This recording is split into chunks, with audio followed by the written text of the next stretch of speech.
that in a while. Good morning, St. Margaret's. It's a joy to be with you this morning. It's a joy to see so many of you in our parking lot here in Lawrence, Kansas. It's a joy to be one in spirit with those of you who are tuning in from home, whether you're tuning in Lawrence or really from around the world. Welcome, a very good morning to you. This is a little bit of a different morning. We are celebrating the Eucharist. This is the first time we've celebrated the Eucharist as a community since the 8th of March. So it's a pleasure to be gathered with everyone in one in spirit in order to make that sacrifice of praise and thanksgiving. Speaking of the idea of a sacrifice of praise and thanksgiving, I want to talk about that word sacrifice. I want to ask, has anyone else noticed how it's slowly slipped into our kind of common shared vocabulary these past, 14 or 16 weeks since the pandemic began? What's interesting about the word sacrifice is the many different ways that the word is used. I'm going to give you some examples of how you might hear the word sacrifice. We've talked a lot about lockdowns and social distancing and mask wearing as ways in which we might collectively sacrifice some of our comfort for the sake of others. Our culture's also talked a lot about our essential workers, and we've observed quite correctly that many of them have labored under very dangerous conditions and often at great cost. And this has been a sacrifice that they have offered to us. And of course, most ominously, I would say, there's even been some debate in our common culture as to whether the strong, the privileged, should be willing to sacrifice the vulnerable in our midst for the sake of, say, economic health or a return to normal life. The result of all this is that we're engaging in a lot of different conversations about sacrifice, and we're using different definitions. Sacrifice is a lot like some of the other weighty words in our culture, words like freedom and love and faith. Our culture struggles to understand what we mean when we talk about these things. Our culture struggles to understand what we mean when we talk about sacrifice. As a matter of instinct, we know that sacrifice is important. We, I think, on a visceral level, understand that it's seemingly woven into the fabric of our universe. And yet we have a very difficult time agreeing what it's supposed to look like, or who, perhaps, is supposed to offer it. Part of the challenge here is, over time, our culture has certainly softened the idea of sacrifice. We've turned it into a metaphor for discipline. To be clear, the diligent pursuit of one's goals is not the same thing as sacrifice. What do I mean by that? Well, for example, we occasionally will talk about the sacrifices that Olympic athletes make in pursuit of a gold medal. Yes, any elite athlete has to forsake a great deal in order to excel at the very highest levels. Their lives don't look like our lives. And yet such practices aren't really sacrifices, so much as decisions about what is and what is not worth pursuing in life. Any choice we make in this world is going to involve a cost-benefit analysis. We're going to weigh our consequences in deciding whether or not to pursue a project. And so while the intense discipline of a world-class athlete might be admirable, might far exceed anything you or I could ever accomplish, in the end, what I want to submit to you is that it's too self-focused to be truly sacrificial. No, sacrifice is something deeper and more profound. In the end, it's something focused on the other as opposed to oneself. So that's what sacrifice is not. To try and understand what it is, I'm going to turn to this week's reading from Romans. We're back in Romans. We spent, if some of you recall, we spent a lot of this summer in Romans. We worked our way through kind of the heart of Paul's letter to that community, chapters 5 through 8. And now we're back and we're in chapter 12. These verses from chapter 12, they're the start of really a new section. Just as 5 through 8 are a distinct section, Paul here is starting something new. For the first 11 chapters, what Paul does is he kind of systematically works his way through the gospel of Jesus Christ. He describes justification by faith. And he explores, especially in kind of chapters 9 through 11, how that not only affects the individual believer, the follower of Jesus, but the community as a whole, which at the time there in Rome was both Jewish as well as Gentile. Now, in the verses that we heard just a moment ago, these initial verses of chapter 12, Paul turns again to ethics. It's a question that he wrestles with. It kind of threads its way through the book as a whole. It's a question he wrestles with a lot in Romans, and it's this. It's very simple. In light of the gospel of Jesus Christ, how are we to live? And this is what Paul says. And they're some of my favorite verses in the whole of the New Testament. By the mercies of God, present your bodies as a living sacrifice, holy and acceptable to God, which is your spiritual worship. Do not be conformed to this world, but be transformed by the renewing of your minds, so that you may discern what is the will of God, what is good and acceptable and perfect. At its simplest, then, according to Paul, sacrifice is a gift. Another word for this is offering, in that a sacrifice is something that one party offers to another for the sake of relationship. In the context of the Hebrew Scriptures, this gift would often take the form of an animal's life. Not always, though. And such a gift would be often, but not always, a recompense for sin. Now, in the Christian faith, God's great sacrifice is Jesus himself, the one who gave himself for the life of the world. Before I really dive into Romans, I want to take a very quick detour through another book of the New Testament. There's an entire book in the New Testament, Hebrews, which is dedicated to the fact that Jesus is so much more than a prophet and a king. He's also a great high priest, the one who intercedes on our behalf. So this is what I want to explore with you. Two ideas. Briefly, this is Cliff's Notes to Hebrews for you this morning. Two ideas that I want to briefly explore with you, because I think they're really quite critical in allowing us to understand what Paul is doing here in Romans. First, one of the most important differences, one of the critical differences between the sacrifice that Jesus offered upon the cross and the system of sacrifice established in the Old Testament is that Jesus himself is the gift.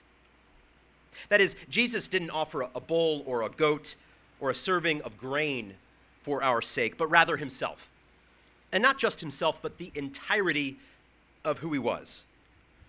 And so, more than a priest, Hebrews explains to us that Jesus was also a victim, the one who submitted completely to unjust powers and an unjust death, and all for the sake of conquering sin and death, all for the sake of our having life.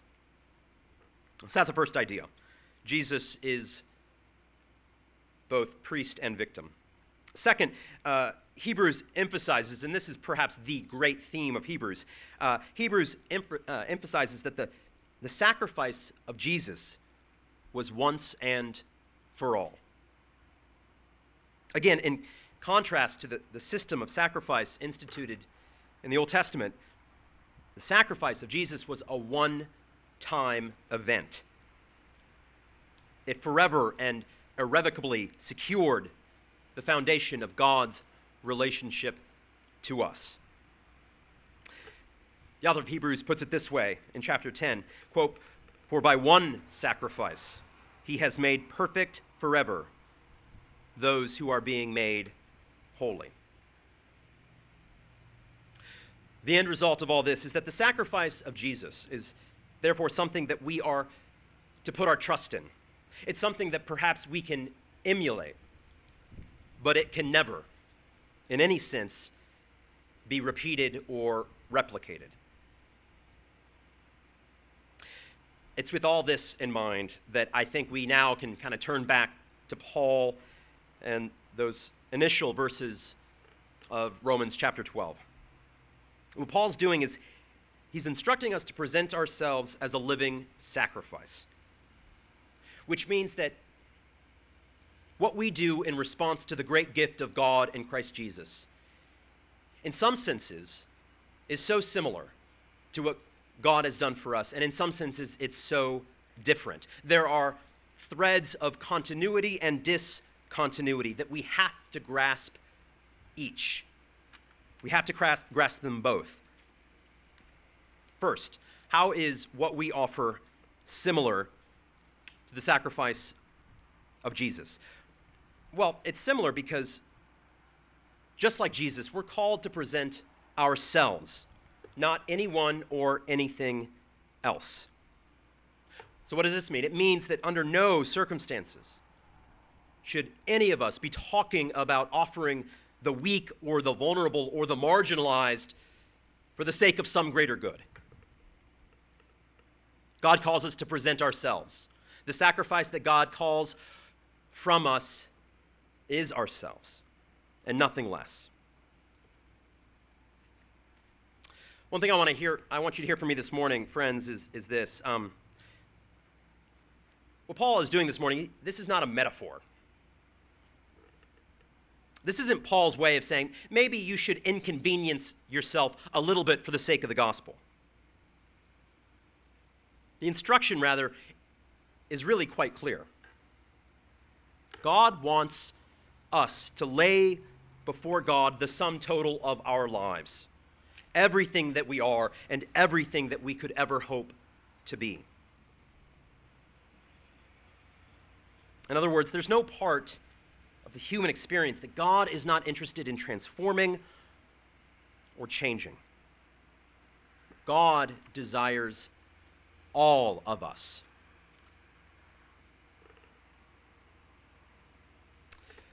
Let me try and give you an example, and it's going to be from the realm of stewardship.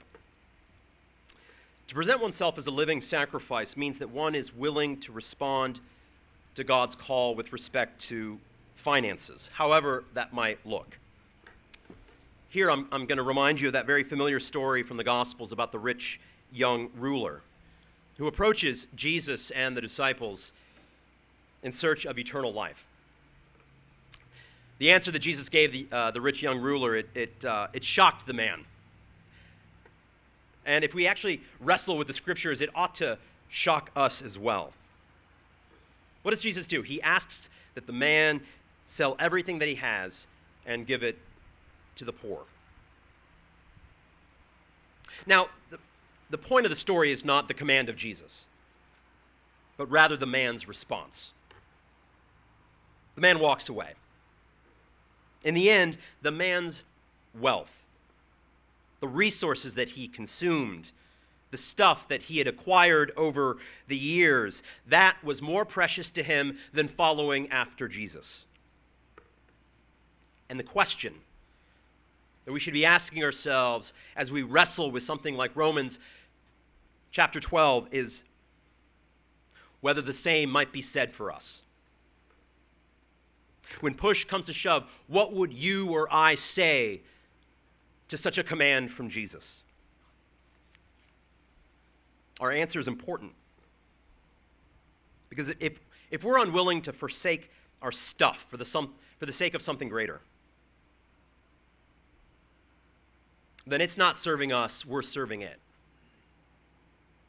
To present oneself as a living sacrifice, therefore, is to understand deep within your soul that the good things in life that we enjoy are all gifts from God. Gifts that we should freely and joyfully render back to God in a moment's notice, should God ask that of us? Okay, so that's the sense in which to offer ourselves as a sacrifice is very much in the steps of Jesus. Here's that kind of thread of discontinuity that I want to share with you. Unlike Jesus, our sacrifice is living. It's not violent. It's not fatal. It's an act of thanksgiving. You see, getting back to Hebrews, the death that Jesus died was once and for all. And it was done in order that we might never die. And when we present ourselves as a living sacrifice, what happens is that God gives our life back. But this time, he gives it as life was always meant to be. One of the great mysteries of the gospel is this. In transforming us, God never seeks our erasure, but rather our restoration. God wants us to be more like ourselves than before, only freed from the burdens of sin and shame and guilt. This is what Paul is talking about when he wrote about renewing our minds. Even though our culture works very hard to form us in its own image, works very hard to bind us in shackles of consumption and performance and comparison, God is seeking to give us the freedom to be truly human. This is a freedom of renewal and not conformity, where we can receive from God the wisdom to discern what is true and good and beautiful in this world. This is our worship. It's Paul's answer to that question of how are we to live. The Eucharist that we're going to share in a moment is a picture of it. It's a sign of what God wants from us, insofar as it's a gift. We cannot deserve the sacrifice of Jesus. It's not on our merit. It's not anything that we earn. And we take that gift, and then we turn around and we offer it back unto God, the sum total of our lives, all that we are, all that we have, all that we might ever be. This cycle of self-giving love, this cycle of sacrifice upon sacrifice, this cycle of worship in which God's people come together and they are renewed and transformed and changed. It's deeply countercultural. From one perspective, it's the most challenging thing I think a human being can do with his or her life. But it's also one of the most life-changing, life-giving, life-affirming things we can ever do. Offering in response to the cross a living sacrifice and placing our most profound devotion upon God's altar of grace. Amen.